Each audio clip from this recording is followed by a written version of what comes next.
సిగ్గుశరం ఉందా? అంటే మీరు ఒప్పుకుంటున్నారనమాట, అదానీ అంబానీలు మా జేబు, మేము వాళ్ళ జేబులో, వాళ్ళు మా జేబులో ఉన్నారు, వాళ్ళకి తప్పించి దేశంలో వేరే ముచ్చట రాదు మాకు అని ఒప్పుకుంటున్నావా తేజస్వి? నేను అడుగుతున్న రేవంత్ రెడ్డి గారు అడిగినటువంటి మాటలు ఎక్కడ ఏం తేడా ఉంది, ఏం తప్పు మాట్లాడిన ఒకటి చెప్తున్నా. ఈరోజు దేశానికే ఆదర్శంగా నిలబడ్డాడు రేవంత్ రెడ్డి గారి మాటలు. ప్రతి ఒక్కళ్ళు కూడా దక్షిణాది రాష్ట్రాలు, మేధావులు, చదువుకున్న వాళ్ళు, ఇంటలెక్చువల్స్, లేకపోతే అనాలిసిస్టులు, ప్రతి ఒక్కళ్ళు కూడా అదే వర్డ్ని తీసుకుంటున్నారు.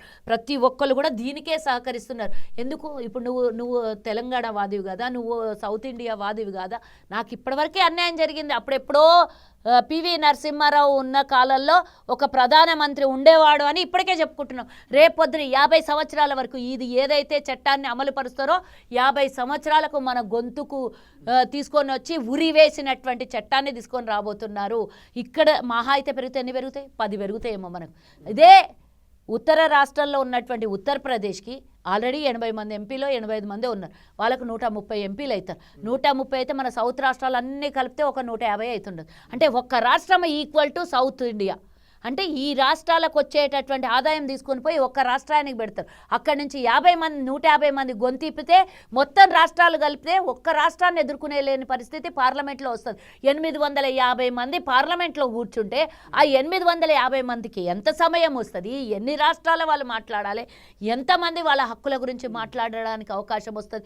తెలంగాణకు రేపు పొద్దున డబ్బు రావాలని అంటే, తెలంగాణ కాదు రాష్ట్రాలు, మా రాష్ట్రం నుంచి రూపాయి తీసుకొని పోయి ఇప్పటికే 40 పైసలు ఇస్తున్నారు. రేపు వాళ్ళకే అత్యధిక శాతము రేపు పొద్దున ఏమవుతుంది వాళ్ళకి తెలుసా? మా రాష్ట్రాలు మాకే ఓటేస్తాయి, మేమే ప్రధానులు అవుతాము, మేమే మంత్రులం అవుతాం, అన్నీ మేమే అవుతాం, మాకు సౌత్ రాష్ట్రంతోనే అవసరమే లేదని మనల్ని తీసి పాలల్లో నుంచి మీగడ పక్కకు పడేసినట్లో, లేకపోతే పాలల్లో నుంచి ఈగను తీసి పడేసినట్లనో మనల్ని పక్కకు పడేస్తారు. ఇప్పటికే దిక్కు దివాణం లేదు. కర్ణాటక దారుణం ఏంటంటే 30 పైసలు ఇస్తారు, రూపాయి తీసుకొని పోయి 30 పైసలు ఇస్తారు. ఎంతో కొద్దో గొప్ప మనకు 10 పైసలు ఎక్కువ ఇచ్చి 40 పైసలు ఇస్తారు. అంటే ఇట్లా ఈ విధంగా మనల్ని ఇప్పటికే తీసుకుపోయిన దాంట్లలో కనీసం 50% కూడా తిరిగి ఇవ్వనటువంటి కేంద్రము రేపొద్దున వారి ఆధిపత్యం నడిస్తే, వాళ్ళే అంత మొత్తం పెత్తనం చెలాయిస్తే, అక్కడ 9 మంది అక్కడి నుంచి మాట్లాడే వాళ్ళైతే, ఒక్కళ్ళు ఇక్కడి నుంచి మాట్లాడే వాళ్ళైతే 9 మంది గెలిపొస్తుందా? ఒక్కళ్ళకి గెలిపొస్తుందా? దీనికోసం మా పోరాటం చేస్తుంటే, దీనికోసం మేము క్వశ్చన్ చేస్తుంటే ఆ తేజస్వి గాడు ఇంకోటి పిచ్చి నా కొడుకు ఏమేమో మాట్లాడతారు. మన నోరు అసలు పార్లమెంట్లో మాట్లాడేటటువంటి సభ్యత సంస్కారం తెలియనటువంటి వెధవలు తీసుకొని వచ్చి పార్లమెంట్లో కూర్చోబెట్టారు. నేను అనాల్లో వద్దో నాకైతే తెలియదు, కానీ ఇప్పుడు 550 మంది 53 మంది 53 ఇంతమంది ఇప్పుడు అక్కడ మాట్లాడడానికి అవకాశమే దొరకదు. ఏదో 2-3 సభలకు ఒక్కసారి అవకాశం వస్తుంది ఒక రాష్ట్రానికి. మరి రేపు పొద్దున్న 850 మందిలో మళ్ళీ ఇంకొక 300 మందిని అదనంగా తెచ్చిపెడితే సీట్లు అక్కడ క్యాండిడేట్ లేకపోతే ఎవరికో ఇచ్చేసి పనికి మాలిన వాళ్ళందరూ పోయి పార్లమెంట్లో కూర్చుంటే, ఇప్పటికే ఒకడు కాషాయం బట్టలు వేసుకొని వస్తాడు, ఒకడేమో గుట్కాలు తింటాడు, ఒకడేమో ఇవి చేస్తాడు. రేపు పొద్దున ఏం చేద్దాం? మహిళలకు సీట్లు ఇస్తున్నాం, మహిళలు వచ్చి అందులో 280 మంది కూర్చుంటారు. అరే నువ్వు మహిళల షోల్డర్ మీద గన్ను పెట్టి బిల్లును పాస్ చేసుకునే ప్రయత్నం చేస్తున్నావు. ఒక మహిళ నాయకురాల్ని ఓడగొట్టడం కోసం ఇంకో మహిళా బిల్లుని కొంగుచాటున పెట్టి నువ్వు ఈరోజు బిల్లు పాస్ చేసుకునే ప్రయత్నం చేస్తున్నావు కదరా దుర్మార్గులారా మీరు. ఈరోజు మరి మహిళా నాయకత్వం పెరగాలి, మహిళలకు మా సపోర్ట్ అంటున్నావు. ఇంకో మహిళను ఓడగొట్టడానికి ఈరోజు ఉట్టిన 3 రోజులు సమావేశాలు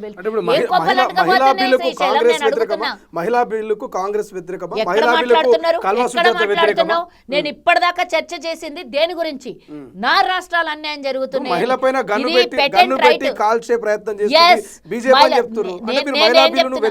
మహిళా బిల్లుల్ని మహిళల షోల్డర్ మీద గన్ను పెట్టి నువ్వు డీలిమిటేషన్ చేసుకుంటున్నావు. నువ్వు అంటే నువ్వు మళ్ళీ ఇప్పుడున్న దాంట్లో 2020లో ఏం ప్రకటించారు వాళ్ళు? ఇట్లా డీలిమిటేషన్ చేస్తామని ప్రకటించారా? ఆ బిల్లుకు సపోర్ట్ చేసింది కాంగ్రెస్ కాదా? సోనియా గాంధీ గారు పూర్తి స్థాయిలో మద్దతు పలకలేదా? 2010లో బిల్లు ప్రవేశపెట్టింది ఎవరు? బిల్లు లోక్సభలో పాస్ చేసుకున్నది ఎవరు? బిల్లుని పూర్తి స్థాయిలో తీసుకొని వచ్చి మహిళలకు సమాన స్థానం కావాలని ఆ రోజు పంచాయతీరాజ్లో 33% నుంచి ఇప్పుడు 50% వరకు కొనసాగిందంటే ఎవరి ఆయాంలో జరిగింది? ఎవరు ఈ బిల్లుని ప్రవేశపెట్టిరు? ఎవరు మహిళలకు 33% ఇస్తాము అనేది బిల్లు పెట్టింది? అది కాంగ్రెస్ పార్టీ. అది దీనికి పూర్తి రైట్ కాంగ్రెస్దే ఉన్నది. మీరు 33% మీరు అనుకునే సంఖ్య కాదు, మీరు తీసుకొచ్చి ప్రవేశపెట్టింది కాదు. 12 ఏళ్ల నుంచి ఏం బిగుతున్నారు? పార్లమెంట్లో ఉన్నారు కదా, 12 ఏళ్ల నుంచి అధికారంలో ఉన్నారు కదా. 2015 నుంచి మీరు బిల్లు ప్రవేశపెట్టింటే 2024లో జరిగినటువంటి ఎన్నికల్లో కొన్ని రాష్ట్రాలకైనా కనీసం న్యాయం జరుగుతుండే కదా. మరి మాలాంటి వాళ్ళు ఈరోజు అన్యాయం కాలేదా? మాలాంటి మహిళలందరూ కూడా ఈరోజు అన్యాయం కాలేదా? మరి 24లో 23లో పాస్ అయితే 24లో కొత్త వాళ్ళు పార్లమెంట్లో కూర్చుంటుండే కదా. నేనంటున్నా ఈరోజు మేము 33% అన్నాం. కాదురా భయ్, బీజేపీ వాళ్ళు చాలా గొప్పోళ్ళు కదా, మహిళల్ని సమన్యాయం చేస్తారు కదా, మీతో ఈక్వల్గా చూస్తారు కదా, రాముని పక్కన సీతను కొల్చేటటువంటి స్వభావం ఉన్నోళ్ళు కదా. మేము జై సీతారాం అంటే మీరు జై శ్రీరామ్ అంటారు. ఒకడేమో భార్యను వదిలేసినాడు దేశాన్ని పరిపాలిస్తున్నాడు, శ్రీరాముడికి పక్కన భార్యని పేరు తీయనటువంటి వెధవలు మన గురించి మాట్లాడుతున్నారు. నేను అడుగుతున్నా, మీరు ఇంత గొప్పలు చెప్తున్నారు కదా మహిళలకి, మేము 33% అన్నాం. ఇప్పుడున్న 543 సీట్లని 50% చేయండి. మీరు అనుకున్న సంఖ్యలనే మేము వెళ్ళిపోతాం కదా. 50% అంటే ఆటోమేటిక్గా 280 మంది. మీరు ఏ సంఖ్య అనుకున్నారో ఆ సంఖ్య మేము కూర్చుంటాం కదా. ఎందుకు మీ మీద ఆధిపత్యం మాకు చెలాయించనియ్యరా? అంటే ఊరికే మీడియా ముంగల లేకపోతే ఓట్లు సంపాదించుకోవడానికి కోసమో మాట్లాడుతున్నటువంటిది కాదా? ఎందుకు ఇప్పుడు 550 సీట్లలో మహిళల్ని సగభాగం కూర్చోబెట్టారు? మీరు అధికారంలోకి వచ్చినాక పెంచుడే సంఖ్య పోయేదేముంది? మీరు కాంగ్రెస్ లేకపోతే డెఫినెట్ గా మేము 33% తీసుకొచ్చిందే మేము మీలాగా నెత్తి మీద గంప పెట్టుకొని మహిళల్ని మేము మోస్తున్నాము అని మేము చెప్పలేదు. వాళ్ళకి న్యాయం జరగాలి, మహిళలకు కూడా మనతో పాటు భాగస్వామ్యం కలిగించాలి అని మేము మహిళల ప్రత్యేకత గురించి చెప్పినాం. కానీ మేము ఈ బిల్లు పాస్ చేయకుండా ఆపితే మాత్రం ద్రోహులైతారు అంటే మాట్లాడితే దేశద్రోహులు, మాట్లాడితే పాకిస్తాన్ వాళ్ళు. తెలంగాణ ఇస్తే పాకిస్తాన్తో పోలిస్తారు. మీకు పాకిస్తాన్ తప్ప మీ బతుకులకి ఖాళీ మంటలల్లో బూడిదలైపోయేటటువంటి దేశం గురించి మాట్లాడతారేంద్రా? పోల్చుకుంటే రష్యాతో పోల్చుకోవాలి, అమెరికాతో పోల్చుకోవాలి, శరవేగంగా పెరుగుతున్న చైనాతో పోల్చుకోవాలి. ఏంద్రా మన దేశంలో ఒక రాష్ట్రం అంతా కూడా లేనటువంటి ఒక చిన్న దేశాన్ని పట్టుకొని పొద్దుమూకులా అదే పాకిస్తాన్ మీ బతుకులకి. అందుకనే ఎవరికైనా నాలెడ్జ్ హై లెవెల్లో ఉండాలి, థింకింగ్ హై లెవెల్లో ఉండాలి. వీళ్ళకి ఆ థింకింగ్ హై లెవెల్ లేనే లేదు. పొద్దుముకుల పాకిస్తాన్ వాళ్ళతో పోల్చుకుంటే బతికే లేదు. ఆ తుర్కోలను అడ్డం పెట్టుకొని బతకకపోతే బతికే లేదు మీకు.